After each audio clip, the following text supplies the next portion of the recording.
MMA Now, powered by Film On TV Networks. I'm David Cannon with Film on TV's MMA Now, and right now I'm joined with the Funk Master, Aljamain Sterling. How you doing, sir? Doing great. Thanks for having me, guys. Now, we've been following each other for a while on social media, on Twitter, and you've gotten your followers to come up. Let me just get right into your nickname. Where did that come from? My nickname is based on my fight style and my grappling style from high school, so that's pretty much how it originated. Just it's kind of came through being like lacking in fundamental skills in terms of wrestling, knowing how to properly shoot, knowing how to properly sprawl, and just scrambling for position and just doing weird stuff. And people just kind of they called me Funky. So I didn't want to use the same nickname as Ben Askren, so I decided to figure out something else that could work by still keeping the funk in there. And Funk Master was born. Yeah, now every time I hear it, I think of Funk Master Flex. I know you're from New York, and Yep. and that I felt like that's kind of a play on that. Did that have any influence on you at all? Nah, not at all. I like Funk Master Flex, but definitely no influence on the name. Now you're slated next week to fight Bryan Caraway, UFC Fight Night in Las Vegas. You're ranked fourth right now. He's eighth. Is this a fight you wanted, or did you want someone in the top five? Rankings don't really mean anything. I think Caraway's a tougher fight over Almeida and Garbrandt. I think the Garbrandt and Almeida guys, they're just people who are still kind of making their way up. Caraway is a seasoned veteran, hasn't been finished in God knows how long, and I don't think he's ever been finished inside the UFC, actually. I know Diego Brandao stopped him on the show, but Brandao was a 45er, and Caraway was a pretty small 45er. And man, his grappling is second to none in terms of anybody else in the division. So I'm excited to test myself, and that's pretty much why I wanted this fight so much. It was more so about the challenge than anything else. And I finally got him to step up to the plate. I think he knew it was a tough fight.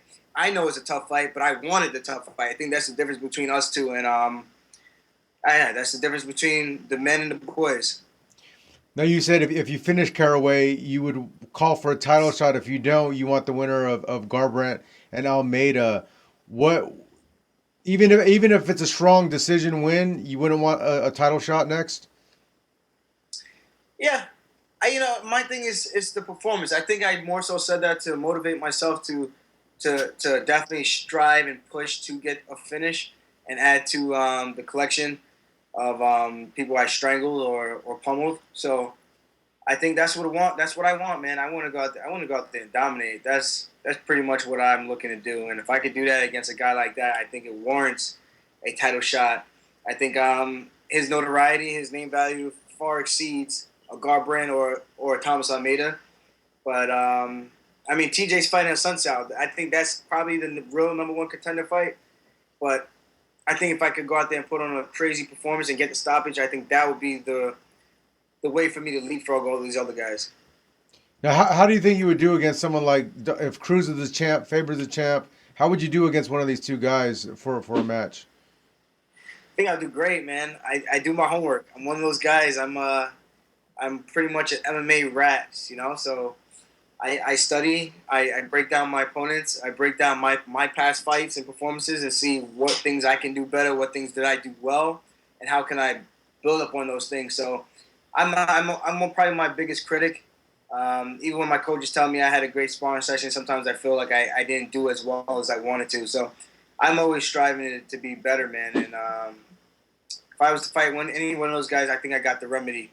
I think I got the remedy to take those guys out. Well, let me ask you about your gold chain that you come in. Is that a play off of Rampage or Mr. T? It's honestly a playoff of neither one of those guys. That was a playoff the old school, man. I used to wear a gold chain when I was small. My dad used to rock a huge gold chain with a huge pendant on his neck. And I had two gold chains when I was a little kid. I had gold rings, I had a gold bracelet, and a bunch of gold earrings and stuff. So I kind of grew into that, and that 80s, 90s era. And it's something that I always enjoyed. That's why I brought back the high top and everything. And I thought it was just a cool way for me to be myself and stick out from the rest of these other guys in terms of my fight style alone. But I think it was something that people can recognize and be like, that kid is cool. But what about the gold teeth? You don't have the grill. Is it that's a southern? I know it's a southern thing. You're from the East Coast. Is that the reason why? Oh no, I'm gonna get it. I'm gonna get one. I'm gonna get one. I've been wanting to get one since I was in college. All my boys got one. Well, most of my boys got one, and I just never had the money to get one. I always had these crappy jobs, and I had my financial aid money. I didn't think it was smart enough to take my financial aid money for my books and for my training because I ended up finding out that MMA is what I wanted to do when I was in college. After I met John Jones, and I was like, you know what, I could go buy these gold fronts or bottoms, or I can pay for my gas and my food to get to training. So I did the right thing. Now I can actually afford it, if I really want to. I was able to actually buy myself a nice little chain before my last fight with Eduardo. So I'm bringing that back, and that's always going to be me. That's something I was growing up with. So Now I want to touch with you on the free agent thing. You're one of the ones that has been outspoken about that. You tested it out with World Series of Fighting and Bellator, re-signed with the UFC. When do you think it's going to be a time where UFC fighters it's going to be like an NFL where the free agency process is much more drawn out than what it is right now? when will that happen? When will that happen, and how was it for you as well? I don't know if it will ever happen, man. It's too much of an individualized sport, and I think it will happen with certain guys, just based on how bad the promotion wants those fighters or the female or guy fighters, and the athlete themselves in terms of what they're willing to take. And I think that's pretty much how as far as it goes when it comes to being a drawn out process. But for me, I wasn't sure where I was going to end up. I really wasn't. I did think I was at a point. I thought I was going to end up in Asia, and then there was a point I thought I was going to end up in Bellator, and then at a point originally I thought I was going to end up in Bellator. Then a couple of mix-up things happened, and then whatever. I thought I was going to end up in Asia, and then World Series of Fighting came back with a hard offer, and I was like, yeah, I might be in World Series of Fighting, but I don't know how often I'm going to fight, and the front end of the deal, and then there's the back end of the deal, long-term stuff. So there was a whole lot that went into the process, and I was able to find a happy medium with all the companies that were out there, and I think I got the best deal for myself in terms of where I'm at right now, in terms of my name value, and where I think I'm going to be. So I think it all really depends on how you feel you can really pan out wherever it is that you're going to go. And I think I saw myself with a ton of potential staying with the UFC and capitalizing on their PR machine and all the other things that they have, and the exposure and things like that. So you can't really place a value on that. That in itself is a value right there, as long as you play up on it and you make it work for you. Now, I'm a now, businessman, not a business man. right, right. No, but I think because this has been a big topic lately as far as the free agency thing. You're one of the smarter fighters that doesn't sign an 8 fight contract.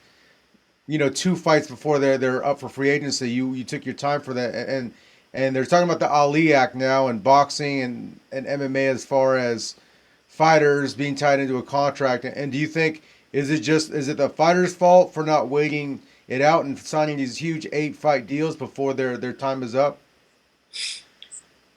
You know what? I think it's more so them being slightly maybe I think they're slightly afraid of the repercussions of what could possibly happen, I guess, from stories in the past and stuff like that. And I'm not gonna lie, I was one of those guys as well. But like I said, man, I felt confident in my potential. I felt confident in what I could bring to the table, and I think I bring a different demographic to the table, and I think that in itself has a value on it, and it's hard to place an exact number on it. But I think if I'm promoted the right way and pushed the right way, I think everyone wins, and we all make money together. And that's the way I approached it. I didn't look at it as, I just want to get the most money possible. Yeah, that's ultimately what you want to do. But in the negotiations, I guess both sides have to win. Especially little old me trying to go up against Zuffa, like. I can easily be expendable and just be like, you know what, this guy can go elsewhere, and we'll just get another guy, another face, and build him up, kind of thing. So, and he'll probably take less money than what I was asking for, kind of thing. So, I think it's a rough situation, man. I hope guys do Try to see what their value is. I'm not saying to go out there and cause a shit show. I think if you feel like you have some upside, find out what your value is, find out what you can bring to the table, what you offer, and go about it the right way in a professional way. And I think that's the way to go about doing business. Aljamain Sterling right now, MMA Now TV. Two more questions before we get you out of here. You're winding down. Your training camp's basically over. It's just cutting weight for next week. Chris Weidman, your teammate, is out. I know he put an apology on Facebook, and I don't know why he put an apology. He took a lot of flack for pulling out against Rockhold. How was his emotions and you being there for as a teammate? It sucks, man. Seeing him in that kind of pain is never it's never cool to see anybody in that kind of pain. And it's your neck. You don't ever want to play around with your neck. And I'm a wrestler too, man. I've had terrible stingers before fights. I've had to go to the doctor to get MRIs. Found out I had bulging disc from the C4 to C7 and herniated disc. So I have similar problems, but his just after all those injuries reoccurring, the constant training camps, 5-round fights, training for those fights, constantly pulling on your neck. His neck just said, enough is enough. Now he has a bone extrusion, and that's when you get vertigo, you know how bad and how serious something really is. So I definitely empathize with him and understand that situation. Luckily for me, mine have never been that bad, but it has been significant to the point where I've contemplating on pulling out 2 fights already. And it happens every training camp. The same thing for him. It happens every training camp. And this training camp is no different. It happened to me before, once again, and it's just one of those things where you got to kind of just ease up a little bit, let your body kind of recover when you're hitting it too hard, and try to get to the dance. But unfortunately for him, I just think his body just had enough, and I think it was a blessing in disguise because he wanted to push through it. That's how tough Chris is, and for him to do that and put himself in a situation where he's fighting a grappler, where he's probably going to be getting his neck wrenched on probably as hard as he possibly can. That's life. That's life threatening in terms of how you're going to be physically afterwards. You might feel fine after the fight. Then when everything cools down, you might have just really screwed yourself over for life, and that's a scary thought. I think he did the right thing. Right. We wish him the best. Last question. You're undefeated. There really hasn't been a close fight for you lately. How do you visualize yourself finishing Caraway if that's your prediction? You know what? Caraway, he's a tough dude. I've seen him take some crazy hard shots and just kind of keep walking forward like a zombie to try to get the fight to the ground. So I'm looking forward to it, man. It's gonna be a great fight. It's definitely gonna be tougher than most people think, but I think once I get into a dominant position, I will finish him. And I think for some reason I feel like I'm gonna break him, and I will break him at some point. I will break him in that fight, and I will get my hands around his neck and strangle the dude. Aljamain, we wish you the best. Thank you so much for coming on. Thank you, brother. Thanks for having me. That's Aljamain Sterling, UFC bantamweight ranked number 4th right now in the world. MMA Now, powered by